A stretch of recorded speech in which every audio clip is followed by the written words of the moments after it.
প্রিয় দর্শক, আপনাদের সবাইকে স্বাগত জানাচ্ছি চ্যানেল 24 এর নিয়মিত আয়োজন ইস্পাহানি মির্জাপুর চা মুক্তবাক অনুষ্ঠানে। আজ আমরা কথা বলবো সারা দেশে চলমান জাটকা সংরক্ষণ সপ্তাহ 2025 উপলক্ষে। আজকে আলোচনার বিষয় ঠিক করেছি আমরা ইলিশ সম্পদ আগামী সমৃদ্ধ বাংলাদেশ। পুরো অনুষ্ঠান জুড়ে আপনাদের সাথে থাকছে আমি মামুন রশিদ এবং আমার সাথে তিনজন অতিথি আছেন। একদম শুরুতে আছেন, আমি আপনাদের সাথে পরিচয় করে দিতে চাই, জনাব মোহাম্মদ জিয়া হায়দার চৌধুরী, অতিরিক্ত মহাপরিচালক মৎস্য অধিদপ্তর, এবং তারপরে আছেন অধ্যাপক ডক্টর মোহাম্মদ আব্দুল ওহাব, অধ্যাপক বাংলাদেশ মেরিটাইম ইউনিভার্সিটি ঢাকা এবং সাবেক অধ্যাপক বাংলাদেশ কৃষি বিশ্ববিদ্যালয়, এবং আমার একদম পাশে আছেন অধ্যাপক মোহাম্মদ মামুন চৌধুরী, চেয়ারম্যান ফিশারিজ বিভাগ ঢাকা বিশ্ববিদ্যালয়। আপনাদের তিনজনকে আমন্ত্রণ জানাচ্ছি। দর্শক, আমরা যে বিষয়টি ঠিক করেছিলাম যে ইলিশ সম্পদ আগামীর সমৃদ্ধ বাংলাদেশ, আপনাদের একটু মনে করে দিতে চাই, সারা দেশে চলছে জাটকা সংরক্ষণ সপ্তাহ 2025। আপনারা জানেন প্রতি বছরই জাটকা সংরক্ষণের নানা উদ্যোগ নিয়ে থাকে সরকার। এর মধ্যে রয়েছে জাটকা সংরক্ষণ সপ্তাহ পালন করা, মা ইলিশ রক্ষায় অভয় আশ্রমগুলোতে মাছ শিকার করা নিষিদ্ধ করা, এ ধরনের বিভিন্ন পর্যবেক্ষণ আছে এবং বিভিন্ন পদক্ষেপ সরকারের আছে। একই ধারাবাহিকতায় এবার চলছে 8 থেকে 14 এপ্রিল পর্যন্ত জাটকা সংরক্ষণ সপ্তাহ 2025। আমরা শুরুতেই মৎস্য অধিদপ্তরের অতিরিক্ত মহাপরিচালকের কাছে জানতে চাই, বাংলাদেশের অর্থনৈতিক প্রবৃদ্ধিতে ইলিশের অবদান কেমন এবং জাটকা সংরক্ষণ সপ্তাহ 2025-এর উদ্দেশ্যটা কি, আসলে অন্যান্য বছরের তুলনায় এবার ব্যতিক্রমটা কি আছে? ধন্যবাদ আপনাকে। শুরুতে আমি দর্শক শ্রোতা সবাইকে জাটকা সংরক্ষণ সপ্তাহ 2025-এর শুভেচ্ছা যাচ্ছি। এবছর আমাদের যে প্রতিপাদ্য সেটা হলো জাটকা ধরা বন্ধ হলে ইলিশ উঠবে জাল ভরে, মানে জেলের অর্থনৈতিক অবস্থার উন্নয়ন হবে জাটকা যদি আমরা রক্ষা করতে পারি, এটা হলো আমাদের মূল উদ্দেশ্য। আপনারা জানেন ইলিশ আমাদের জাতীয় মাছ এবং এই মাছের সাথে আমাদের অর্থনীতি, আমাদের সংস্কৃতি, আমাদের ঐতিহ্য জড়িত। ইলিশ বাংলাদেশের মোট যে জিডিপি তার 1% বেশি আসে এই ইলিশ হতে। এছাড়া আমরা সরাসরি 6 লক্ষ জেলে এই ইলিশ ধরার সাথে জড়িত এবং 20 থেকে 25 লক্ষ মৎস্যজীবী প্রত্যক্ষ পরোক্ষভাবে ইলিশের উপর নির্ভরশীল। এবং এই ইলিশ আমাদের জিআই পণ্য। সুতরাং ইলিশকে আমরা বিভিন্নভাবে আমরা ইলিশ নিয়ে গর্ব করি। বাংলাদেশ বিশ্বের 11টি ইলিশ উৎপাদন দেশের মধ্যে বাংলাদেশ সর্বোচ্চ পরিমাণ ইলিশ উৎপাদন করে। শতকরা 80% ইলিশ বাংলাদেশে উৎপাদন হয়। আর এই ইলিশকে টেকসই উৎপাদন করার জন্যে যে বিভিন্ন কার্যক্রম সরকার নিয়েছে তার মধ্যে একটি হলো জাটকা সংরক্ষণ। আর জাটকা বলতে আমি আসলে সবার জানার জন্য বলছি, জাটকা মানে 25 সেন্টিমিটার বা তার নিচ পর্যন্ত যারা ছোট আকারের ইলিশ, সেটাকে জাটকা বলা হয়। আর এই জাটকার ধরার না ধরার যে গুরুত্ব, জাটকা সংরক্ষণের যে গুরুত্ব, এটা বোঝার জন্য ব্যাপক প্রচার প্রচারণা এবং জনগণকে সম্পৃক্ত করা। বিশেষ করে আমরা এই জাটকা সংরক্ষণকে সামাজিক আন্দোলনের রূপ দেওয়ার জন্যে প্রতি বছর নয়, এবছরও জাটকা সংরক্ষণ সপ্তাহ 2025 পালিত। আর এবছর আমাদের এইটা অন্যান্য বছর থেকে একটু ভিন্ন আঙ্গিকে এটা আমরা চাচ্ছি যে আমাদের জেলা তাদের সম্পৃক্ততা যেন সবচেয়ে বেশি হয় এইখানে। এই জন্যে আমরা মনে করি যে আমাদের এই জাটকা সংরক্ষণ সপ্তাহটা আমরা খুব আনন্দ উৎসবের সাথে পালিত হচ্ছে। আনন্দ উৎসবের সাথে পালিত হচ্ছে, ঠিক আছে, কিন্তু সেক্ষেত্রে জেলে এবং মৎস্যজীবীদের যাদের কথা বলছেন আপনি, তাদের সাড়া কেমন দেখছেন? 2 দিন শুরু হয়ে গেল। আমরা আপনারা হয়তো দেখেছেন বিভিন্ন মিডিয়ায় আমরা জাটকা সংরক্ষণ সপ্তাহের যে উদ্বোধন অনুষ্ঠান করেছি, সেখানে ব্যাপক পরিমাণ বিপুল জেলে সমাগম হয়েছে এবং তারা যে নৌ র্যালি করেছে সেটা দেখলে মনে হবে যে তারা এই ইলিশকে তাদের নিজস্ব সম্পদ মনে করে এটা রক্ষার জন্য তারা এগিয়ে আসছে। এটা আমাদের কাছে মনে হয়েছে একটা খুব পজিটিভ একটা সাইন। যেটা নির্ধারণ করা হয়েছে আলোচনার বিষয়বস্তু, জাটকা ধরা বন্ধ হলে ইলিশ উঠবে জাল ভরে। আপনি যেটা বলছেন যে নৌ র্যালি করার কারণে মানুষের মাঝে একটা উৎফুল্লতা এসেছে, যে সবাই মনে করছে এটা আমাদের রক্ষা করতে হবে। সফলতা কতখানি আপনি আশা করছেন? আমি মনে করি আমাদের অনেক সফল। আমরা এবছর দেখেছি যে আমাদের যে পরিমাণ জাটকা উৎপাদন হয়েছে, আমরা একটা আমাদের গবেষণা দেখা গেছে 44,000 কোটি আমরা জাটকা আমরা এবছর আমাদের নদীতে এসেছে, আমরা যে মাইলিশ আমরা রক্ষা করেছি সেখান থেকে। এবং আমাদের জেলেরা এই পর্যন্ত আমরা দেখেছি যে অন্যান্য বছরের তুলনায় নদীতে অবৈধভাবে মাছ ধরার জন্য খুব কম সংখ্যক জেলে আসছে, যাদেরকে আমাদের প্রতি বছরই তাদের সাথে আমাদের এই অভিযান বা মোবাইল ভোট করতে হয়। সেই ক্ষেত্রে আমরা দেখছি জেলেদের সচেতনতা অনেক বেড়েছে এবং আমরা আশা করি এবছর জাটকার উৎপাদন অনেক বাড়বে, মানে ইলিশের উৎপাদন এই জাটকা সংরক্ষণের ফলে। আপনি আশাবাদী যে ইলিশের উৎপাদন বাড়বে, কিন্তু সাধারণ মানুষ, সাধারণ ভোক্তারা যারা আছেন তারা কি আসলে ইলিশ খেতে পারবেন? আমি আশাবাদী খেতে পারবেন, কারণ আসলে ইলিশ এমন একটা মাছ যেটাকে যদি আমি মনে করি যে এটা অন্য যে কোনো মাছের থেকে এটার দাম একটু বেশি হবে, কারণ এটার জন্যে আমরা জানি যে এটার ধরনের যে এটার যে কস্টিং সেটা অন্য অন্য ইয়ার ক্ষেত্রে মাছের থেকেও এটাকে এর পেছনে যে শ্রম যায় বা যে জেলেরা যে পরিমাণ তাদের জীবনকে বাজি রেখে এই মাছ আহরণ করে, এটা যদি আমরা মূল্যায়ন করি তাহলে এটার দাম অনেক বেশি হওয়া উচিত। তারপরেও আমি মনে করি আগের থেকে এখন আমরা অনেক বেশি ইলিশ মাছ খাচ্ছি। এবং আপনি যদি দেখেন আমাদের প্রত্যেকটা বাজারে এখন সারা বছর ইলিশ পাওয়া যায়। আগে কিন্তু আমরা ইলিশ পেতাম একটা নির্দিষ্ট সময়, যে সময়টা মাছ ডিম দিত ওই সময় আমরা ইলিশটা বেশি পেতাম, কিন্তু এখন সারা বছর আমরা বাজারে ইলিশ পাচ্ছি। এটা একটু আমাদের ইলিশ যে উৎপাদন বেড়েছে তার একটা আমি মনে করি একটা সাইন।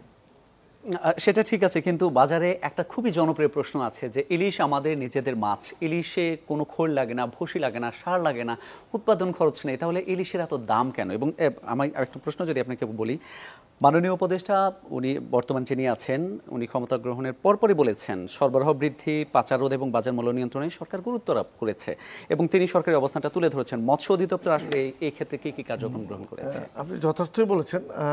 আমাদের মাননীয় উপদেষ্টা মহোদয় দায়িত্ব নেওয়ার পরপর ইলিশের দাম হাতের নাগালের মধ্যে রাখার জন্য উনি যে নির্দেশনা দিয়েছেন সেই অনুযায়ী মৎস্য অধিদপ্তর কাজ করে যাচ্ছে। আমরা একটা বিশেষ সেল গঠন করেছি এই ইলিশের বাজার মনিটরিং করার জন্য, এবং আমরা একবার উৎপাদন থেকে শুরু করে, মানে আমার জেলে যে মাছটা ধরছে সেটা যে আড়তে উঠছে সেখান থেকে শুরু করে খুচরা বিক্রেতা, এই যে প্রোডাকশন চেইন, মার্কেটিং চেইন, এই প্রত্যেকটা চেইনে আমরা মনিটরিং করছি কোনো দামের যাতে কোথাও যেন অতিরিক্ত দাম না নিতে পারে, কেউ অবৈধভাবে অতিরিক্ত দাম না বাড়াতে পারে, এই জন্য আমরা মনিটরিং করছি। আমরা ভোক্তা অধিকার সংরক্ষণ অধিদপ্তরের সাথে সমন্বয়ে কাজ করছি যাতে আমাদের বাজারগুলো মনিটরিং করতে হয়। এছাড়া বাণিজ্য মন্ত্রণালয়ে যে তাদের একটা প্রজ্ঞাপন মূল্যের যে একটা টাস্কফোর্স হয়েছে আমাদের বিভিন্ন জেলায়, এই টাস্কফোর্সের মাধ্যমে আমাদের জেলা মৎস্য কর্মকর্তা এই টাস্কফোর্স সদস্য হিসেবে আমরা বাজার মনিটরিং করছি। এবং আমরা যে সকল আড়তে ইলিশ বিক্রি হয়, আড়ত মানে যেখানে পাইকারি বিক্রি হয়, সেই সমস্ত আড়তদারদের নিয়ে আমরা মাননীয় উপদেষ্টার উপস্থিতিতে উনি তাদের নিয়ে তাদের মত বিনিময় সভা করেছেন এবং তারা এতটাই কনভিন্স হয়েছে, আড়তদাররা বলছে যে আমরা তারা যে নিত খাজনা বা ট্যাক্স নিত প্রতি ইলিশ আড়তে ওঠানোর জন্য যে টাকাটা নিত সেটাও তারা কমিয়ে দিয়েছে। তার মানে ইলিশের দাম যাতে নাগালের মধ্যে থাকে এই জন্যে আমরা মাননীয় উপদেষ্টার নির্দেশনার মতো মৎস্য অধিদপ্তর কিন্তু প্রতিনিয়ত কাজ করে যাচ্ছে। তবে এখানে একটা বিষয় খেয়াল রাখতে হবে যে ইলিশের প্রাপ্যতা সবসময় সমান থাকে না। কিছু কিছু সময়ে ইলিশের প্রাপ্যতা কম হয়, যেমন আমাদের কিছু ব্যান পিরিয়ড থাকে, আপনারা জানেন, ওয়েদারের কিছু বিষয় থাকে, যখন ইলিশের আহরণ কম হয় ওই সময়গুলোতে একটু বাজারে ইলিশের সাপ্লাই কম থাকে। সাপ্লাই কম থাকলে আপনার এটাই সাপ্লাই ডিমান্ডের যে থিওরি সেই অনুযায়ী কিছু ইলিশের দাম ভ্যারি করে। জি, অনেক ধন্যবাদ আপনাকে। এই পর্যায়ে আমি যেতে চাই ডক্টর মোহাম্মদ আব্দুল ওহাবের কাছে। অতিরিক্ত মহাপরিচালক যেমনটা বলেছিলেন এবং উনি বেশ আশাবাদী, যদি এবারে আমরা এই জাটকা সংরক্ষণ সপ্তাহ যদি ভালোভাবে সফল করতে পারি তাহলে অনেক বেশি বাজারে মাছ আসবে। আপনার কি মনে হয় আমাদের দেশে আসলে ইলিশের উৎপাদন, একটা তথ্য আছে যে এরকম এখন হয় 5.29 লাখ টন। এই অবস্থায় আমরা আসলে কতগুলো সফলতা অর্জন করতে পারবো, আমাদের ইলিশের উৎপাদন কত হতে পারে এবং আমরা আসলে রপ্তানি করতে পারবো কিনা? আপনাকে অসংখ্য ধন্যবাদ।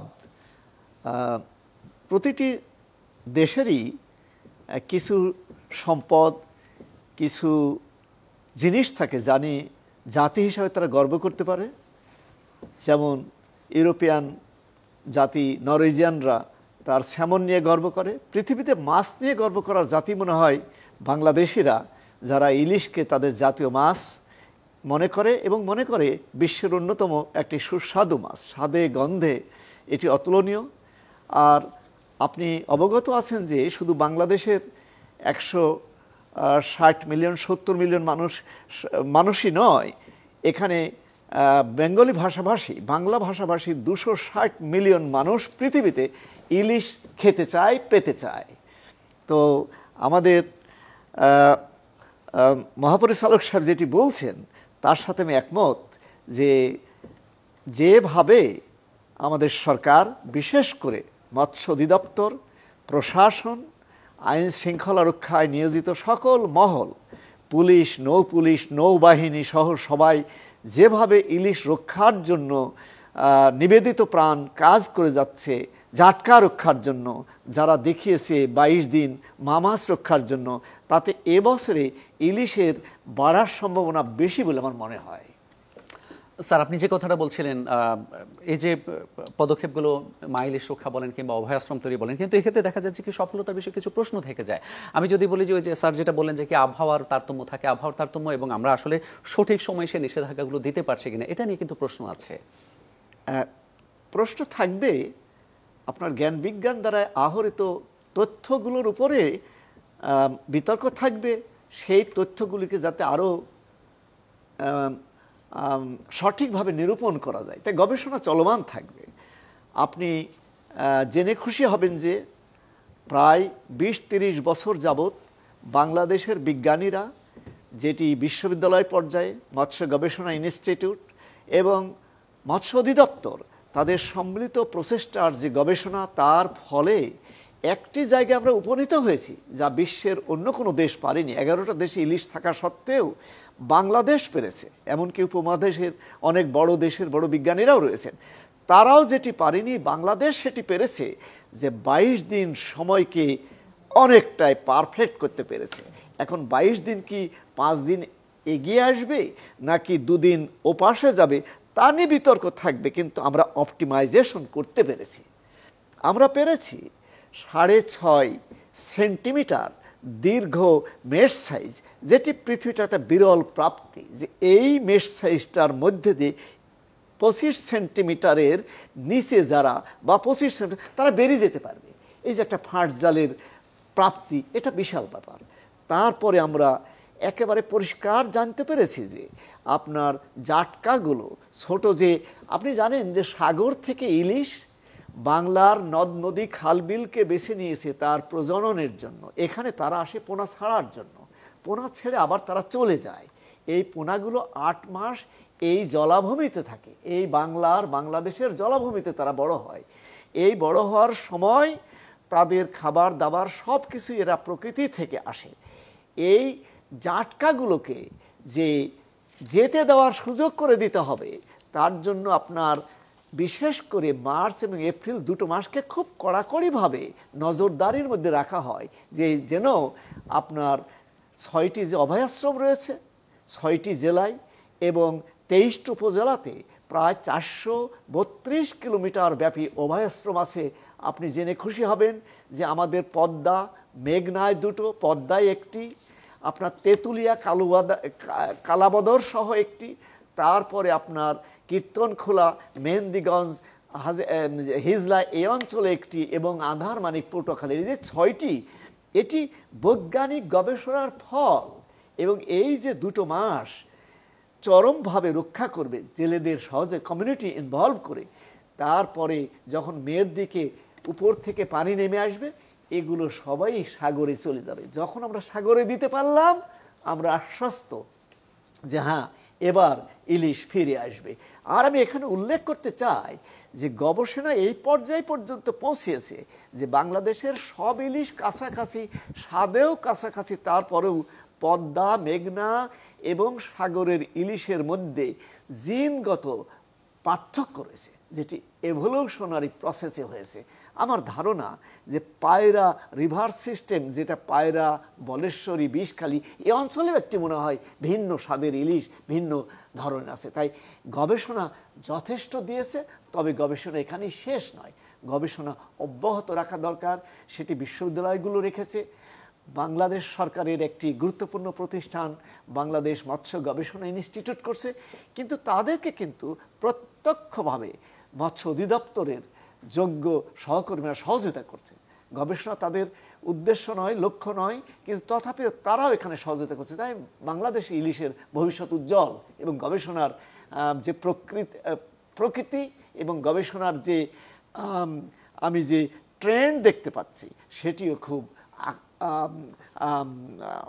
আশ্বস্তজনক, উৎসাহজনক। জি, আমরা আশাবাদী হতে চাই স্যার। আপনি দীর্ঘদিন ধরে গবেষণা করছেন, আপনার কাছ থেকে আরো অনেক কিছু শুনবো। এবার আমরা একটু যেতে চাই জনাব মোহাম্মদ মামুন চৌধুরীর কাছে। এখনকার দিনে কমিউনিটি বেসড ম্যানেজমেন্টের বদলে ইকোসিস্টেম বেসড ফিশারিজ মডেল বেশ গুরুত্ব পাচ্ছে। টেকসই ইলিশ সম্পদ ব্যবস্থাপনায় আসলে এই অ্যাপ্রোচকে আমরা কিভাবে কাজে লাগাতে পারি আমাদের দেশে? অবশ্যই এটা একটি গুরুত্বপূর্ণ বিষয়। ইকোসিস্টেম বেসড ম্যানেজমেন্ট, যেহেতু ইলিশ একটি মানে প্রাকৃতিক পরিবেশে বড় হয়, তাহলে অবশ্যই তাকে ইকোসিস্টেম বেসড ম্যানেজমেন্টে নিয়ে আসতে হবে। এছাড়া এর কোনো বিকল্প নেই। আমরা তো ইলিশ চাষ করতে পারি না, ইলিশকে অবশ্যই প্রাকৃতিক পরিবেশে বড় হতে দিতে হবে। এজন্য ইকোসিস্টেমকে আমাদের ম্যানেজ করতে হবে। সেটা রিভার সিস্টেমে হতে পারে বা সেটা আমাদের বে অফ বেঙ্গল ওশেন সিস্টেমে হতে পারে। এই দুই সিস্টেমেই আমরা দেখছি যে তারা মাইগ্রেশন করে, মানে অভিপ্রায়ন করে।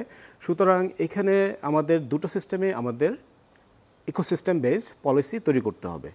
ফর ইনস্ট্যান্স ডফ যেটা করেছে, আমাদের এখানে 6টি অভয়াশ্রম তৈরি করেছে এবং তারা প্রজনন ক্ষেত্রগুলি নির্ধারণ করেছে। আমার মনে হয় এই ক্ষেত্রে আরেকটু বেশি গবেষণা প্রয়োজন বা আরেকটু বেশি ইনভলভমেন্ট প্রয়োজন ইকোসিস্টেম বেসড ম্যানেজমেন্টের ক্ষেত্রে। যেমন ফর ইনস্ট্যান্স অভয়াশ্রম যে আমরা যে 6টি ওনারা নিরূপণ করেছেন, এগুলো আরেকটু গবেষণা করে আরেকটু যদি আমরা আরও দুটো যদি করতে পারি বা আরও যদি 3টে করতে পারি, তাহলে এখানে আমার মনে হয় যে তারা এই ইকোসিস্টেম বেসড ম্যানেজমেন্টের ক্ষেত্রে একটা খুব পজিটিভ একটা ভাইব তৈরি করবে। ঠিক আছে, অর্থাৎ এখানে অভয়াশ্রম যত বেশি হবে তত বেশি এই মাছগুলো তাদের যে বৃদ্ধি থেকে শুরু করে তাদের যে জাটকারগুলো যে বৃদ্ধি, সেগুলো একটা ভালো একটা পরিবেশ পাবে। ঠিক আছে, এবং তারা আমাদের দেখা যাচ্ছে যে অনেক ক্ষেত্রে হ্যাবিটেট ডিস্ট্রাকশন হচ্ছে আমরা মানুষরা যেটা করছি। তাহলে সেই ক্ষেত্রে যদি কোনো একটা জায়গায় যদি একটা মাইগ্রেশন রুট যদি ডিস্ট্রাকশন হয় বা এই ধরনের জন্য কিছু সিচুয়েশন তৈরি হয়, তাহলে সেক্ষেত্রে তারা অভয়াশ্রমে গিয়ে তারা বড় হতে পারবে, পরবর্তীতে তারা সমুদ্রে মাইগ্রেট করতে পারবে। সুতরাং ইকোসিস্টেম বেসড ম্যানেজমেন্টটা অনেক গুরুত্বপূর্ণ বিষয় এখানে। ঠিক আছে, এটা আসলে ইলিশের ক্ষেত্রে এটা মানে বিকল্প নেই। জি, আবাসস্থল ধ্বংস হয়ে গেলে তাদের আসলে আবার অভয়াশ্রমে ফিরে যাওয়ার যে বিষয়টা আপনি বলছেন, এটা আরও একটু যদি আপনি ডিটেলস বলেন। এটা বলা যেতে পারে যে একটা অল্টারনেটিভ একটা বাসস্থান তার। ঠিক আছে, অভয়াশ্রমকে আমরা বলতে পারি যে কোনো একটা জায়গায় সে অ্যাগ্রিগেট করতো, সে খাবার পেত বা সে বৃদ্ধির জন্য সে ঘোরাফেরা করতো বা অন্যান্য তার যে জৈবিক চাহিদা সেটা সে পূরণ করতো। এখন সেই জায়গাটা যদি ধ্বংস হয়ে যায়, কথার কথা, তাহলে তাকে অল্টারনেটিভ একটা আশ্রয়স্থল দিতে হবে যেখানে সে সিমিলার টাইপ অফ সে পরিবেশটা পাবে। তাহলে তার যে জীবন ধারণের জন্য যে প্রয়োজনীয় পরিবেশ সেটা সে ফেরত পাবে এবং তার প্রয়োজনীয় খাবার থেকে শুরু করে যে কোনো কিছুই সে জীবন ধারণের জন্য যা যা প্রয়োজন সেটা সে পাবে। আবাসস্থল বলি কিংবা বসতি বলি, এই বসতিগুলো আসলে ধ্বংস হওয়ার কারণটা কি কি? এটার বিভিন্ন ধরনের কারণ আছে। আমরা পত্রপত্রিকায় দেখি যে ফর ইনস্ট্যান্স নদীর নাব্যতা কমে গেছে অনেক ক্ষেত্রে। মানুষ অনেক ক্ষেত্রে দেখা যাচ্ছে যে খালে বাদ দিয়েছে, নদীতেও ইভেন বাদ দিয়েছে, কিংবা আরও অনেক ধরনের পলিউশন, বিশেষ করে দূষণ সেটাও হচ্ছে। সুতরাং এই ধরনের মানবসৃষ্ট যে আমাদের যে ধ্বংসাত্মক যে কার্যকলাপ, সেগুলো আসলে আমাদের এই ক্ষেত্রে ভূমিকা পালন করছে এবং এগুলো বন্ধ করতে হবে। এবং এর জন্য আমার মনে হয় সরকারিভাবে ডফের মাধ্যমে অনেকগুলো আইন প্রণীত হয়েছে এবং পরিবেশ আইনও আছে। এগুলো সম্মিলিত প্রচেষ্টা আমরা এগুলো বন্ধ করতে পারবো। অনেক ধন্যবাদ আপনাকে স্যার। আমরা এই পর্যায়ে একটা বিরতি নিতে চাই, আমাদের বিরতির সময় হয়ে গেল। দর্শক, আপনারা দেখছেন চ্যানেল 24 এর নিয়মিত আয়োজন ইস্পাহানি মির্জাপুর চা মুক্তবাক অনুষ্ঠান। সময় হলো একটা বিরতির, ফিরছে একটু পর, আমাদের সাথেই থাকুন।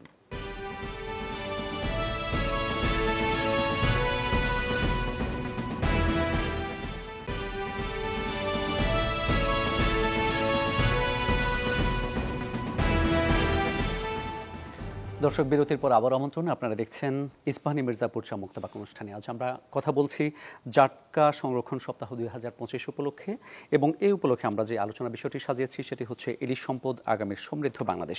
বিরতিতে যাওয়ার আগে আমরা কথা বলছিলাম প্রফেসর মোহাম্মদ মামুন চৌধুরীর সঙ্গে। এ পর্যায়ে আমরা আবার কথা বলতে চাই মোহাম্মদ জিয়া হায়দার চৌধুরীর সঙ্গে, অতিরিক্ত মহাপরিচালক মৎস্য অধিদপ্তর। আমরা বিরতিতে যাওয়ার আগে যে কথাটা বলছিলাম যে জেলেদের জীবন মান উন্নয়ন ও তাদের সমাজের মূলধারায় সম্পৃক্তকরণের লক্ষ্যে সরকারের নানা সহায়তা আছে, উদ্যোগ আছে। এই যে মৎস্যজীবীরা চলতি বছর উদ্বোধনী অনুষ্ঠানে তাদের জন্য আলাদা ব্যাংক স্থাপনের দাবি করেছেন, এই কার্যক্রম নিয়ে আসলে আপনারা কি ভাবছেন?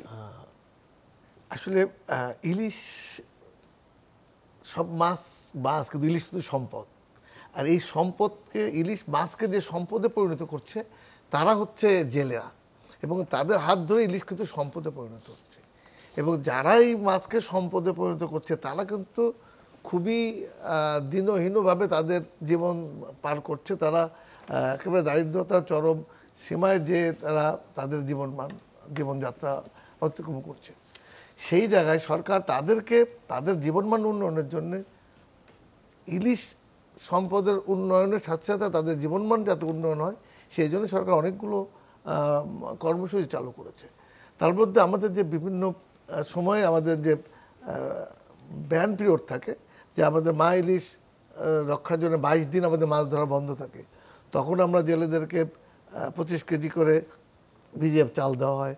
জাটকা সংরক্ষণের জন্য আমাদের যে 8 মাস বন্ধ থাকে, সেক্ষেত্রে 4 মাস আমরা 40 কেজি করে আমরা জেলেদেরকে চাল দেওয়া হয়। এক্ষেত্রে প্রায় 3.5 লক্ষ জেলে পরিবারকে আমরা এবছর ভিজিএফ দিয়েছি। এবং আপনি জানেন যে আমাদের 58 দিন সমুদ্রে মাছ ধরা নিষেধ এবার হয়েছে। এর আগে 65 দিন ছিল। এবছর আমরা এটা বিজ্ঞানীরা বসে সিদ্ধান্ত নিয়েছে এটা 58 দিন করার, এবং এই 58 দিনও কিন্তু জেলেদেরকে মাসে 40 কেজি হিসেবে ভিজিএফ চাল দেওয়া হবে। এইগুলো তাদের প্রয়োজনের তুলনায় যদিও খুবই কম, তারপরে সরকার তাদেরকে তাদের জীবনমান উন্নয়নের জন্য এই কাজগুলো এই কর্মসূচি চালু রেখেছে। এবং মাননীয় উপদেষ্টা এই ভিজিএফের পরিমাণ আরও বাড়ানোর জন্য উনি সর্বাত্মক চেষ্টা করে যাচ্ছেন। এবং তাদের যে মূল একটা বিষয় সেটা হলো দাদন নিয়ে তারা তাদের জীবন পরিচালনা করে। তারা যখন মাছ ধরতে যায় তখন দাদনদার কাছ থেকে তারা ঋণ নিয়ে তারা তখন তাদের নৌকা জাল ইত্যাদি তারা তৈরি করে তারা ছেলেদের মাছ ধরে, এবং মাছ ধরে তাদের টাকা পরিশোধ করে। সেক্ষেত্রে দেখা যায় যে তারা তাদের কাছে কম মূল্যে ইলিশ বিক্রি করতে বাধ্য হচ্ছে, কিংবা যখন ব্যান পিরিয়ড থাকে তখন এই দাদনের টাকা শোধ করার জন্য, ঋণ শোধের জন্য তারা বাধ্য হয়ে নদীতে নামছে। এই জন্যে আমরা সরকার, বিশেষ করে আমাদের মাননীয় উপদেষ্টা মহোদয়, ওনার উদ্যোগে আমরা জেলেদের জন্য একটা বিশেষায়িত ব্যাংক করার উদ্যোগ নিয়েছে। অলরেডি আমাদের মন্ত্রণালয় থেকে এটা অর্থ মন্ত্রণালয়ে এটা একটা ব্যাংক করার জন্য অলরেডি আমরা অফিসিয়ালি পত্র দেওয়া হয়েছে, এবং আমরা প্রচেষ্টা চালিয়ে যাচ্ছি জেলেদের জন্য একটা ব্যাংক করার জন্য, যাতে তারা সহজ শর্তে সহজেই ঋণ পায়। সাথে সাথে আরেকটা বিষয় আমরা চিন্তা করছি যে আমাদের এই যে যারা ইলিশ ধরে তারা কিন্তু তাদের জীবন বাজি রেখে সমুদ্রে যাচ্ছে, নদীতে যাচ্ছে, এবং বিভিন্ন সময়ে তারা আপনার ঝড় বা প্রাকৃতিক দুর্যোগের শিকার হয়ে তারা জীবন হানি হচ্ছে, তাদের সম্পদ হানি হচ্ছে, এবং অনেক সময় দুর্বৃত্তদের কবলে পড়ছে। এই ক্ষেত্রে তাদেরকে বিমার আওতায় আনা যায় কিনা এইটি নিয়েও আমরা মৎস্য অধিদপ্তর তথা মৎস্য সম্পদ মন্ত্রণালয়, বিশেষ করে আমাদের উপদেষ্টার মহোদয় তার প্রচেষ্টা শুরু করেছেন, এবং আমরা বিভিন্ন প্রতিষ্ঠানের সাথে কথা বলছি যাতে তাদের জন্য একটা বিমার ব্যবস্থা করা যায়। কিন্তু সমস্যা হচ্ছে যে আমরা জেলেদের যে ব্যাংক বিমা করার জন্য তাদের যে প্রিমিয়াম, এই প্রিমিয়াম আমার জেলে গরিব জেলে কিভাবে দিবে, এই জন্য আমরা সরকারের কাছ থেকে একটা প্রকল্পও যাতে নেওয়া যেতে পারে কিনা এই ব্যাপারে আমরা চিন্তা ভাবনা করছি। আর আরেকটা বিষয় আমরা একটু আগের ইয়াতে আমরা বলেছিলেন যে আমরা রপ্তানি করার জন্য স্যারকে বলেছিলেন যে কি আমরা কোনো করা যায় কিনা। আসলে আমরা চাচ্ছি যে আমার এই দেশে ইলিশ আগে আমার দেশের মানুষ পাবে, এইটাকে এনশিওর করার জন্য কিন্তু আপনারা জানেন কিছু ইলিশ আমাদের পাচার হয়ে যেত। এই পাচার রোধকল্পে আমরা মৎস্য অধিদপ্তর বিশেষ উদ্যোগ গ্রহণ করেছে। আমরা প্রত্যেকটা জেলার আইন শৃঙ্খলা যে কমিটি আছে সেখানে এইটা এজেন্ডাভুক্ত করেছি, যাতে এইটাকে বিশেষভাবে বর্ডারগুলোতে এইটাকে মনিটরিং করা হয়। এবং আমরা এটা রোধে আমরা বিশেষ করে আমরা মৎস্য অধিদপ্তর এটাকে মনিটরিং করছে, যাতে পাচারটা রোধ করে। এবং আমি মনে করি এতে করে আমাদের দেশের মানুষ ইলিশের প্রাপ্যতা যদি বাড়ে, তখন আমরা এটাকে আমাদের চাহিদা মিটিয়েও আমরা রপ্তানি করতে পারবো। আপনি খুব ভালো ভালো কিছু প্রশ্ন করছেন, কিছু আশাবাদী গল্প শোনাচ্ছেন আমাকে। আমি আপনাকে দুটো প্রশ্ন আবার করতে চাই। একটা হচ্ছে, আপনি যেটা বললেন যে তাদের জন্য কোনো বীমা করা যায় কিনা, সেই বীমাটা আসলে কতদিনে আলুর মুখ দেখবে, এটা হচ্ছে জেলেদের পক্ষ থেকে। আর আমি যদি বলি যে কি একদম সাধারণ ভোক্তাদের পক্ষ থেকে, ভোক্তারা কিন্তু আসলে ইলিশ পাচ্ছে না, এটা সবসময় আকারটা থাকছে। এবং এই যে বাঙালির যে বলা হয় মাছে ভাতে বাঙালি, সে মাছে ভাতে হচ্ছে তাদের স্যার যেটা বলেন খুব সুস্বাদু মাছ ইলিশ বাঙালির পাতে আসে না, এটা হচ্ছে চরম বাস্তবতা। এই ক্ষেত্রে আপনাদের ভোক্তাদের জন্য আসলে করার কি আছে? আমি যদি বলি মৎস্য অধিদপ্তর কিংবা প্রাণী সম্পদ অধিদপ্তর খুব কম দামে হচ্ছে বিভিন্ন জায়গাতে ডিম দুধ বিক্রি করছে, এই ধরনের সাধারণ মানুষের নাগালে পৌঁছে দেওয়ার জন্য আপনাদের কোনো উদ্যোগ আছে কিনা? ধন্যবাদ। আসলে আমি একটা আগেই বলা উচিত ছিল আমার, আমরা ইলিশ যেহেতু আসলে সবার কাঙ্ক্ষিত এবং সবাই চায় যে ভালো একটা ইলিশ খেতে। আমি বাজারে গেলে আপনি যদি ছোট ইলিশ খান তাহলে দেখবেন যে কম দামি আপনি ইলিশ পাবেন, কিন্তু আপনি যখন বড় একটা ইলিশ খেতে যাবেন, 1 কেজি একটা ওজনের ইলিশ খেতে এটার দাম কিন্তু একটু বেশি হয়। তারপরেও এবছর আমরা রমজানের মধ্যে আমাদের মৎস্য উন্নয়ন কর্পোরেশনের মাধ্যমে আমরা ঢাকায়, বিশেষ করে ঢাকাবাসীদের আমরা কম দামে যাতে ইলিশ পেতে পারি, এই জন্য কিন্তু সরাসরি মৎস্য উন্নয়ন কর্পোরেশন এই ইলিশকে ন্যায্য মূল্যে বিক্রি করার ব্যবস্থা করেছে এবং পুরো মাসব্যাপী এটা আমরা করেছি। এই ধরনের একটা পরিকল্পনা আমাদের আছে, যদিও এটা আসলে এখনও একটা পাইলটিং পর্যায়ে আছে। আমরা যদি আমাদের যে সমস্ত ল্যান্ডিং সেন্টারগুলো আছে সেখান থেকে সরাসরি আমরা বাজারে নিয়ে আসতে পারি, আমাদের মৎস্য উন্নয়ন কর্পোরেশন এই কাজগুলো করে তাদের মাধ্যমে, তাহলে আমি মনে করি ভোক্তাদের কাছে আরেকটু কম মূল্যে আমরা পাবো। তবে আমি যেটা বলবো যে ইলিশ কিন্তু আপনি যদি 400 থেকে 500 গ্রাম একটা ইলিশ কেনেন, সেটা যে দাম কিনবেন 1 কেজি ইলিশের দাম হলে অনেক বেশি। কিন্তু আমরা যখনই বলি তখন বলি আমরা পদ্মার ইলিশ খেতে চাই। এখন পদ্মার ইলিশ নামে কিন্তু আমরা অনেক ইলিশ খাচ্ছি, আমার সমুদ্র থেকে যে ইলিশ আসছে সেই ইলিশের দাম এখনও অনেক কম। কিন্তু আপনি যখনই বলবেন যে আমার প্রিমিয়ার ইলিশ লাগবে, তখন কিন্তু দাম বেশি হয়ে যাচ্ছে। এইটা হলো আমরা আসলে আমাদের একটু এই জায়গা থেকে একটু সরে আসতে হবে আমাদের, কারণ আমরা আসলে। আপনি সরে আসার কথা বলছেন, আপনি তো আকার ভেদে ইলিশের দাম নির্ধারণ করছেন। হ্যাঁ, অবশ্যই আকার ভেদে ইলিশের দাম অনেক বেশি তফাৎ করে, কিন্তু কথা হচ্ছে যে কি মানুষ তো পাতেই পাচ্ছে না। সারা বছরই দেখা যাচ্ছে যে কি অন্যান্য মাছের তুলনায় ইলিশের দাম অনেক বেশি। আপনি যেটা বলছিলেন যে কি আমরা রপ্তানির ক্ষেত্রে দেখা যায় আমাদের দেশে ইলিশ পাওয়া যায় না, আবার বৈশাখ আসলে ভারতে কিন্তু আমাদের ইলিশ দিতে হয়। সেই ক্ষেত্রে মানুষের মাঝে এক ধরনের নেতিবাচক প্রবণতা দেখা যায়, আমরা ইলিশ পাচ্ছি না, ভারতে রপ্তানি হচ্ছে। আমি আপনার কাছে আরেকটা বিষয়ে জানতে চাই, সেটা হচ্ছে যেটা বললেন যে দাদন দেওয়ার জন্য জেদের কিন্তু অনেক বেশি ক্ষতিগ্রস্ত হতে হয় দাদনের টাকা পরিশোধ করার জন্য, এটা এক ধরনের বিষয়। আবার অনেক জেলে বলেন যে কি আমরা নদীতে যাই, সাগরে যাই, আমাদের যে ট্রলার খরচ আছে, আমাদের জ্বালানির দাম বৃদ্ধি, সেক্ষেত্রে কোনো ব্যবস্থা নেওয়া যায় কিনা। আরেকটা বড় অভিযোগ হচ্ছে আমরা আমাদের দেশে যখন ইলিশ সংরক্ষণ কার্যক্রম চালু করি, তখন দেখা যায় যে কি আমাদের দেশের জেলেরা খুবই কম পরিমাণে যাচ্ছে, কিন্তু ভারতীয় জেলেরা এসে আবার এই সুবিধাটা নিচ্ছে। এই ক্ষেত্রে সরকার পক্ষ থেকে আসলে আপনাদের শক্ত কোনো অবস্থান আছে কিনা? ধন্যবাদ। মানে এই ক্ষেত্রে এবছর সরকার একটা দৃষ্টান্তকারী একটা কাজ করেছে, যেটা হলো প্রত্যেক বছর আমাদের সাগরে মাছ ধরা নিষেধকালীন যে সময় থাকে, সেটা ভারতের যে সময় তার থেকে আমাদের সময়টা একটু ভিন্ন থাকে, যেই কারণে যখন আমাদের ব্যান থাকে তখন ভারতে মাছ ধরার নিষেধ নাই, তখন ভারতের জেলা মাছ ধরতে পারে। কিন্তু এবছর আমরা ভারতের যে টাইমে মাছ ধরার নিষেধ ব্যান, একই সময়ে আমাদেরও 58 দিন আমরা আমাদের সমুদ্র সীমায় মাছ ধরা নিষেধ করছি। তার মানে ওই নিষেধকালীন সময়ে ভারতেও নিষেধ থাকবে, আমাদেরও নিষেধ। তখন আর কেউ এই সুযোগ থাকবে না যে আমাদের নিষেধকালীন সময়ে তারা এসে মাছ ধরার জন্য। এটা কিন্তু এবছর আমাদের সরকারের এই সিদ্ধান্তটা হয়েছে।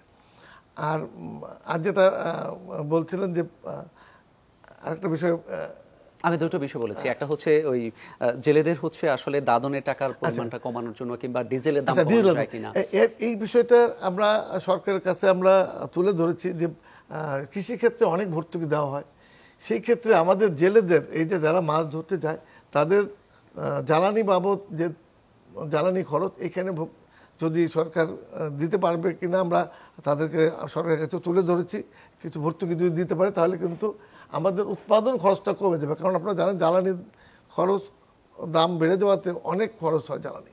শুধু তাই না, এই ক্ষেত্রে একটা নৌকা আমাদের সমুদ্রে যেয়ে যদি 8-10 দিন থাকতে হয়, তার শুধু জ্বালানি না, তার যে থাকা খাওয়ার যে খরচ, এই দ্রব্যমূল্য বেড়ে গেলেও কিন্তু তাদের খরচ বেড়ে যাচ্ছে। এই জন্যে সব কিছুর সাথেই আসলে ইলিশের দামটা নির্ভর করে। তারপরেও আমরা চেষ্টা করছি সরকারের বাহাদুরের কাছে আমরা এই ক্ষেত্রে আমাদের কিছু সাবসিডি দেওয়ার জন্য আমরা তুলে ধরেছি। অনেক ধন্যবাদ আপনাকে। এ পর্যায়ে আমরা আবারও ডক্টর মোহাম্মদ আব্দুল ওহাবের কাছে যেতে চাই। দীর্ঘদিন ধরে আপনি জাটকা নিয়ে গবেষণা করছেন। স্যার যেটা বললেন যে কি হ্যাঁ, আসলে আমরা ঠেকাতে পারছি না জেলেদের নিষেধাজ্ঞাকালীন সময়ে নদীতে নামা, কারণ তাদের দাদনের ঋণ শোধ করতে হয়। আপনি আমাকে এই বিষয়টা বলবেন যে কি দাদনের ঋণ শোধ উনি সাবসিডি দেওয়ার কথা বলছেন, এর বাইরে আর কোন কোন উপায়ে জাটকা ও ইলিশ নিয়ে নতুন করে গবেষণায় জেলেদের অংশগ্রহণ বাড়ানো যায়? আপনাকে অসংখ্য ধন্যবাদ। আমাদের মাহফুজ সালেক সাহেব অনেকগুলো জিনিস আলোকপাত করেছেন, আমি তার সাথে কিছু যোগ করতে পারি। সেটা হলো এই,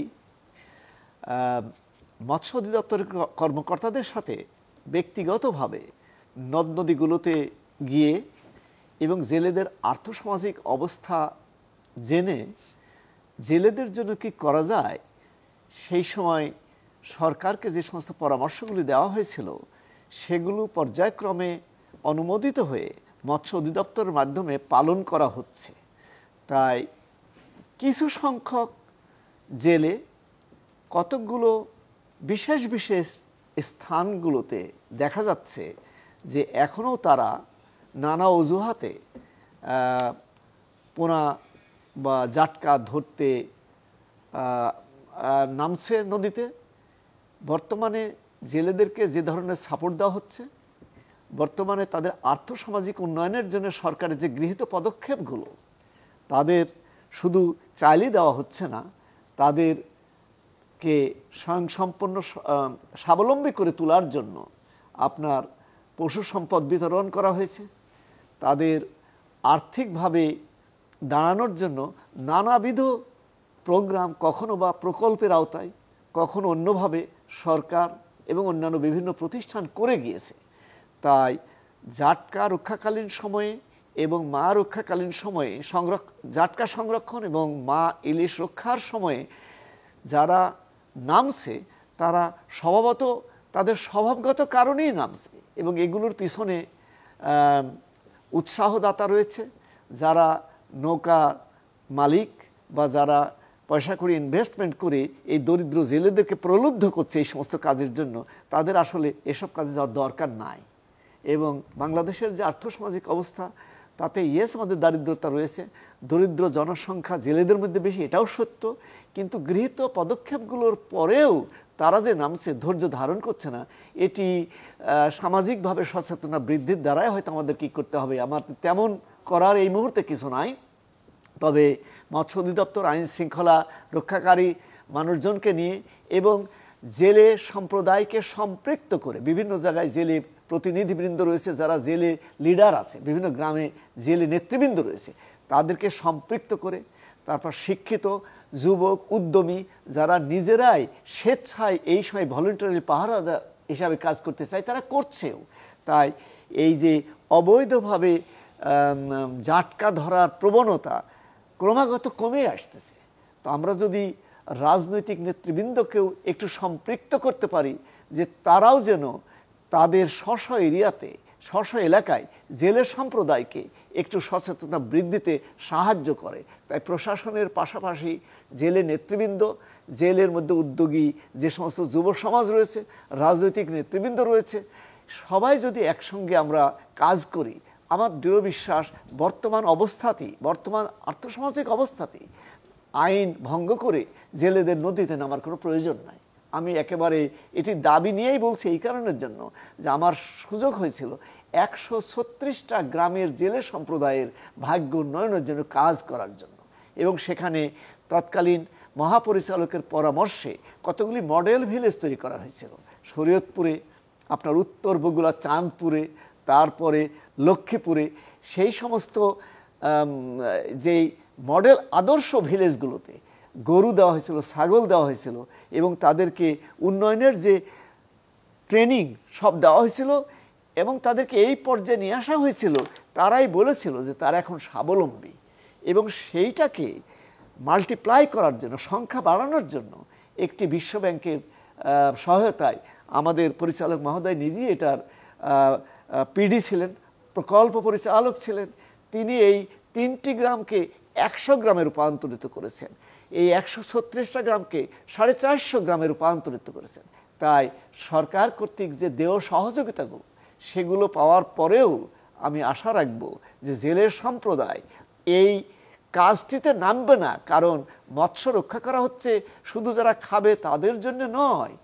এই এই ইলিশ সম্পদ রক্ষা করার অর্থই হচ্ছে আজকে 1 কেজি জাটকাতে দেখা যাচ্ছে 100টা বা 250টা পোনা, কিন্তু সেইগুলি যখন কেজি বা বড় হয়ে যাচ্ছে তার দাম অনেক বাড়বে, সুতরাং তারা আর্থিকভাবেও অনেক লাভবান হবে। স্যার, আপনি যেটা বলছেন যে কি, হ্যাঁ, এটা মানসিকতার কথা বলছেন, আপনি মডেল ভিলেজের কথা বলছেন, সেখানে 3টার পরিবর্তে 400টা হয়েছে, সংখ্যায় বাড়লো। আমি একটু জানতে চাই যে কি এই মডেল ভিলেজ কিভাবে সেই দরিদ্র মানুষের আর্থিক অবস্থার উন্নয়নে কাজ করছে, যেটা বলেন যে কি স্বভাবজাত যারা হচ্ছে নদীতে নামবেই এবং তাদের পেছনে ইন্ধনদাতা আছে, এদের নিয়ন্ত্রণে কিভাবে কাজ করছে? এই কাজগুলি করছে মৎস্য অধিদপ্তর এবং সরকারের বিভিন্ন সংস্থা, এই কাজগুলি করছে। যেমন পদ্মা নদীতে যে 50 কিলোমিটার জায়গা, আমরা জানি যে পদ্মার তীরবর্তী গ্রামের জেলে সম্প্রদায়ের যে নেতা, তাকে সাথে করে ওই কমিউনিটি ওয়ার্ক হচ্ছে এবং তারা যেন ওখানে না যায়।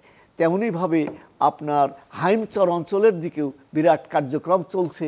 আমি নিজে দেখেছি যে আমাদের বর্তমান পিডি ইলিশের যিনি আছেন, তিনি সমস্ত মানুষজনকে নিয়ে, পুলিশ প্রশাসনকে নিয়ে কাজ করতেছেন।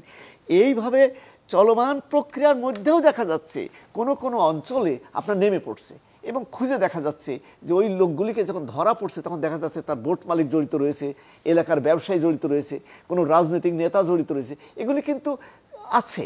এবং তথাপিও এটি নিয়ন্ত্রণের বাইরে, নিয়ন্ত্রণ করা যাবে না তা নয়, অসাধ্য নয়। আমার দৃঢ় বিশ্বাস গ্র্যাজুয়ালি মানুষের মধ্যে পরিবর্তন আসবে, আমাদেরকে পরিবর্তন আনতেই হবে। এখন আনার জন্য নতুন কি কাজ করতে হবে, আমার পরিচালক মহোদয় বলেছেন যে দাদন দারদের হাত থেকে রক্ষা করার জন্য কি করা যায়। তারপর একটি গুরুত্বপূর্ণ পয়েন্ট এখানে আজ বলতেই হবে, যদিও ব্যাংক নাই, যদিও এই দরিদ্ররা ব্যাংক থেকে পায় না, কিন্তু তারা বিভিন্ন এনজিওর কাছ থেকে কিন্তু তারা একাধিক সাহায্য নিয়ে থাকে। এই এনজিওগুলো যেন এই ব্যান্ড পিরিয়ডে ওরা লোন নিয়ে থাকে, এনজিওর কাছ থেকে তারা টাকা ধার নেয় এবং টাকা ধার নিয়ে তারা যে টাকা ধার নেয় এই সময়টাও তাদের কিস্তি আছে। সেই জন্য আজকে এই অনুষ্ঠানের মাধ্যমে এবং অতীতেও মৎস্য অধিদপ্তর বা আমরা মিলে বিভিন্ন জায়গায় বলেছি, আজ নতুন করে বলতে চাই যে এই যে 22 দিনের যে মাছ রক্ষার সময় এবং মার্চ এপ্রিল 2 মাস যেটি অত্যন্ত ক্রুশিয়াল, জেলেদেরকে এই মাছ ধরা থেকে বিরত রাখা, জাটকা, এই সময়টিতে কিস্তি নেওয়া যাবে না। কিস্তি তাদেরকে যাতে না নেওয়া হয় সে ব্যাপারে আমরা সরকার বাহাদুরের মাধ্যমে তাদেরকে অনুরোধ করতে চাই। এটি একটি উল্লেখযোগ্য অবদান রাখবে। অনেক ধন্যবাদ আপনাকে। এ পর্যায়ে আমরা আবারও মোহাম্মদ মামুন চৌধুরীর কাছে যেতে চাই। স্যার, উনি যেটা বললেন যে তাহলে আমরা বলতে পারি ভবিষ্যতে বাংলাদেশে ইলিশ ব্যবস্থাপনা আসলে সরকারের পরিকল্পনা কিংবা বাস্তবায়নগুলো, আইনগুলো কিভাবে প্রণয়ন করা প্রয়োজন? এক্ষেত্রে আসলে সব ধরনের স্টেক হোল্ডারের সাথে কথা বলতে হবে। আমাদের ডফ থেকে শুরু করে আমাদের ভিলেজ লেভেলে বা জেলে লেভেলে সব কমিউনিটির সাথে আমাদের এঙ্গেজমেন্ট বাড়াতে হবে। একটা সার্ভে করতে হবে যে আসলে তারা কি চাচ্ছে, সরকার কি চাচ্ছে, সরকারের সাথে তাদের যে কোথাও কোনো গ্যাপ আছে কিনা সেটা আইডেন্টিফাই করতে হবে। এই আইডেন্টিফাই প্রসেসটা এটা হয়তো দীর্ঘ হতে পারে বা শর্ট হতে পারে, it depends on the logistics support বা ম্যান পাওয়ার ইত্যাদির উপর। বাট এটা করতে হবে, এই সার্ভেটা করতে হবে। সার্ভেটা করলে আসলে আমাদের গ্যাপটা কোথায় সেটা আমরা বের করতে পারবো। ঠিক আছে? সো গ্যাপটা যখন আমরা আইডেন্টিফাই করতে পারবো তখন সেটার উপর ভিত্তি করে আমরা কিন্তু আইন প্রণয়ন করতে পারবো এবং আইনটা আসলে কিভাবে আমরা প্রয়োগ করতে পারবো সেটাও আমাদের ওয়াহাব স্যার বললেন যে এখানে কিন্তু আমাদের ওই রাজনৈতিক নেতৃবৃন্দ, তারপর আরও কিছু স্টেক হোল্ডার, হ্যাঁ, যদি এখানে আমরা ইনভলভ করতে পারি এবং কমিউনিটি বেসড একটা ম্যানেজমেন্ট পলিসি আমরা যদি তৈরি করতে পারি, তাহলে এটা আমরা আইনের প্রয়োগ কম করে কিন্তু আমরা কমিউনিটির মাধ্যমে কিন্তু সেটাকে ভালোভাবে আমরা ম্যানেজ করতে পারবো, ঠিক আছে। বাট আইনের কিন্তু প্রয়োগ থাকতে হবে অবশ্যই, কারণ হিউম্যান নেচারই হচ্ছে যে তারা কোনো না কোনোভাবে আইন ভাঙবেই, ঠিক আছে। সুতরাং কেউ কেউ হয়তো আইন ভাঙতে চাইবে, সুতরাং ওই কোন ক্ষেত্রে এবং কোন পরিস্থিতির প্রেক্ষাপটে তারা আইনটা ভাঙছে সেটা আমাদের আইডেন্টিফাই করতে হবে এবং অ্যাকুরেটলি আইডেন্টিফাই করতে হবে যে আসলে সে গরু ছাগল পাওয়ার পরও যে কেন সে নদীতে যাচ্ছে, আসলে কি সে নিজের জীবিকার যে ইন্টারনাল যে চাহিদা সেটার কারণে কি যাচ্ছে, নাকি কেউ তাকে প্রলুব্ধ করছে, নাকি আসলেই মানে অন্য কোনো কারণ এখানে জড়িত আছে।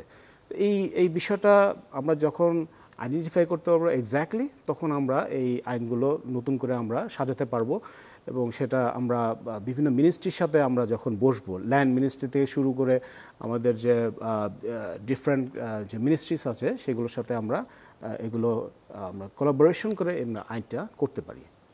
অনেক ধন্যবাদ আপনাকে। আপনি এটা বলছেন, আরেকটা বিষয় আপনাকে জানতে চাই আপনার কাছে, আপনি বিশ্ববিদ্যালয় শিক্ষক, জাটকা রক্ষা কর্মসূচির আওতায় বিশ্ববিদ্যালয়ের ভূমিকা কি হতে পারে, বিশেষ করে প্রাণীবিদ্যা বিভাগের শিক্ষার্থীরা আসলে কেমন ভূমিকা নিতে পারেন?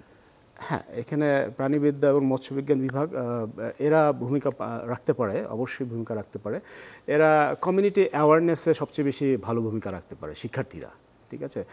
আমরা দেখি যে বিশ্ববিদ্যালয়ে শিক্ষার্থী যারা আছে তারা বিভিন্ন বাংলাদেশের বিভিন্ন গ্রাম থেকে, বিভিন্ন জেলা থেকে তারা আসে, উপজেলা থেকে আসে।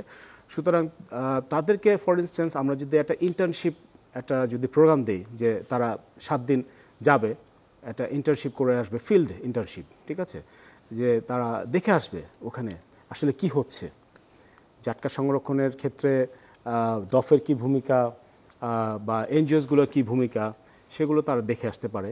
এবং এখানে আসলে জাটকা সংরক্ষণে তাদের জেলেদের যে কী মন মানসিকতা, কমিউনিটির অন্যান্য স্টেক হোল্ডারদের কী মন মানসিকতা, সেটার বিষয়ে তারা একটা গবেষণা করে আসতে পারে।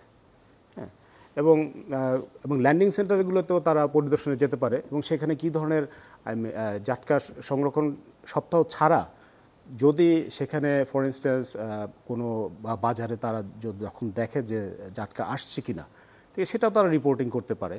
কিন্তু তাদেরটা হবে কি আনঅফিসিয়াল, মানে এটা হবে আনঅফিসিয়াল যেহেতু তারা বিশ্ববিদ্যালয়ের শিক্ষার্থী, কিন্তু তারা এটা একটা কমিউনিটি এঙ্গেজমেন্টের মাধ্যমে তারা তখন তারা এটা তারা জেলেদেরকে বলতে পারে যে এটা তো আসলে ভালো না, আমরা তো ঢাকা বিশ্ববিদ্যালয় থেকে এসেছি বা আমরা কৃষি বিশ্ববিদ্যালয় থেকে এসেছি, আমরা জানি যে এটা ভালো না, আপনারা এটা প্লিজ বন্ধ করুন। তখন কিন্তু তারা একটা তাদের মধ্যে একটা নাড়া দেবে, মনের মধ্যে নাড়া দেবে যে না, ওনারা তো মাছ নিয়ে পড়াশোনা করেন, ঠিক আছে, হ্যাঁ ডফের কর্মকর্তারা আছেন, বাট তারা কিন্তু সবসময় সব জায়গায় যেতে পারেন না। কিন্তু আমাদের অনেকগুলো বিশ্ববিদ্যালয় আছে যেখানে মৎস্যবিজ্ঞান পড়ানো হয় বা প্রাণীবিদ্যা পড়ানো হয়, তারা কিন্তু তখন কিন্তু কি এই পুরো বাংলাদেশে ছড়িয়ে ছিটে যেতে পারবে এবং আনাচে কানাচে তারা কিন্তু এই কাজগুলো করে আসতে পারবে। স্যার, আপনার বিভাগ থেকে কি আপনি এই ধরনের কোনো উদ্যোগ নেবেন? আমরা জানি যে প্রাণীবিদ্যা বিভাগের শিক্ষার্থীরা বিভিন্ন সময় শিক্ষা সফরে যায়, মৎস্যবিদ্যা বিভাগের শিক্ষার্থীরা শিক্ষা সফরে যায়, সেক্ষেত্রে কি তাদেরকে আপনারা এভাবে ইনভলভ করতে পারেন কিংবা ওনাদের সাথে কোনোভাবে সংযোগ করে শিক্ষার্থীদের কোনো সমন্বয় করা যায় কিনা? হ্যাঁ, অবশ্যই আমরা ইনিশিয়ালি কথা বলেছি ওনাদের সাথে, আমরা একটা এমওইউ করব যে আমাদের শিক্ষার্থীরা ইন্টার্নি করার জন্য ইভেন ওনাদের যে একটা মিন সন্ধানী আছেন জাহাজ আছে, সেটার মাধ্যমে আমরা স্টুডেন্টদেরকে বিভিন্ন জায়গায় নিয়ে যাওয়ার বা অভয়াশ্রম দেখার বা সমুদ্রে কোথায় কোথায় এদের যে হারভেস্টিং করা হয় সেগুলো দেখানোর জন্য আমরা এটা অলরেডি কথা শুরু করেছি, ইনিশিয়াল পর্যায়ে আছে, বাট এটা হয়তো আমরা সাকসেসফুলি করে ফেলবো। তখন আমরা প্রতি বছর হয়তো বা আমরা বিভিন্ন স্টুডেন্টকে আমরা ছাত্রছাত্রীকে আমরা তাদের এই বিভিন্ন ইলিশের অভয়াশ্রম কিংবা ইলিশের যে ল্যান্ডিং সেন্টার বা ইলিশের যারা জেলে পল্লী সেগুলো ভিজিটে আমরা পাঠাতে পারবো। অনেক ধন্যবাদ আপনাকে। শেষ প্রশ্ন করতে চাই অতিরিক্ত মহাপরিচালক মৎস্য অধিদপ্তরকে, পরিশেষে আমরা আগামী সমৃদ্ধ বাংলাদেশে ইলিশ সম্পদ নিয়ে আসলে আপনার প্রত্যাশার গল্প শুনতে চাই। ধন্যবাদ। আসলে ইলিশ নিয়ে আমাদের অনেক স্বপ্ন, ইলিশ নিয়ে আমরা যেমন গর্ব করি তেমন স্বপ্ন দেখি, আবার ইলিশকে হারানোর ভয়ও আমাদের মাঝে আছে। সুতরাং এই ইলিশকে যদি আমরা ভবিষ্যৎ প্রজন্মের জন্য আমরা রেখে যেতে চাই তাহলে আমাদের সবাইকে মিলে একসাথে কাজ করতে হবে। এইখানে যেমন আমার মৎস্যজীবী যারা জেলে আছে তাদের যেমন ভূমিকা, তাদেরকে যেমন তাদের ভালোটা বুঝতে হবে, তেমনি আমরা যারা সাধারণ জনগণ তাদেরকেও এই যে ইলিশ রক্ষায় যে জাটকা খাওয়া যাবে না, বাজারে জাটকা পেলেও আমি সেটা খাবো না, এইটাকে না করার জন্য আমাদেরকে সবাই মিলে এগিয়ে আসতে হবে। কারণ আমি যদি বাজারে জাটকাকে না করতে পারি তাহলে কিন্তু ওই যে কিছু দুষ্ট লোক নদী থেকে জাটকা ধরছে তারা কিন্তু আর এটা ধরতে পারবে না বা উৎসাহ হারিয়ে ফেলবে। সর্বোপরি আমি যেটা মনে করি আমাদের যারা মিডিয়া আছে, প্রিন্ট এবং ইলেকট্রিক মিডিয়া, এদের ভূমিকাটা অনেক ভূমিকা তারা পালন করছে, এজন্য তাদেরকে ধন্যবাদ জানাচ্ছি। কিন্তু এটাকে আরও বেশি অনেক ভূমিকা রাখা তারা সুযোগ রয়েছে। এবং এই সমস্ত মিডিয়ায় যদি জাটকার সংরক্ষণের গুরুত্ব প্রচার করা হয় তাহলে আমার মনে হয় যে সাধারণ মানুষের মধ্যে এটার যে একটা সচেতনতা বাড়বে, সেটা আমাদের জাটকা সংরক্ষণের মধ্যে ইলিশের উৎপাদন বৃদ্ধিতে অনেক সহায়তা হবে। বিশেষ করে আমি বলবো চ্যানেল 24 আমাদের প্রত্যেক বছরই আমরা চ্যানেল 24 মাধ্যমে আমরা এই অ্যাওয়ারনেসের জন্য আমরা এই প্রোগ্রামগুলো করি। কিন্তু আমার দাবি থাকবে যে আমরা যেটা জাটকা সংরক্ষণ সপ্তাহে করি, এটা ওনারা বছরে বিভিন্ন আরও 2-4টা এরকম টক শো ওনারা করতে পারেন, কিংবা অন্য কোনো শো করতে পারেন যার মাধ্যমে ইলিশকে টেকসই উৎপাদন করার জন্যে যে জাটকা সংরক্ষণ করার প্রয়োজনীয়তা রয়েছে বা সচেতনতা বৃদ্ধি করার প্রয়োজনীয়তা আছে, সেই জায়গায় তাদের এই ভূমিকাটা। জি অবশ্যই স্যার, আমরা প্রতিনিয়তই আপনি জানেন আমাদের টেলিভিশনে আমরা অনেক বেশি প্রতিবেদন প্রচার করি এবং এগুলোতে মানুষকে উদ্বুদ্ধ করি। আপনাদের তিনজনকে অসংখ্য ধন্যবাদ। দর্শক, এই ছিল ইস্পাহানী মির্জাপুর চা মুক্তবাক অনুষ্ঠানে। দেখা হবে আগামী অনুষ্ঠানে। ততক্ষণ ভালো থাকুন, সুস্থ থাকুন। সবাইকে আবার অনেক ধন্যবাদ জানাচ্ছি।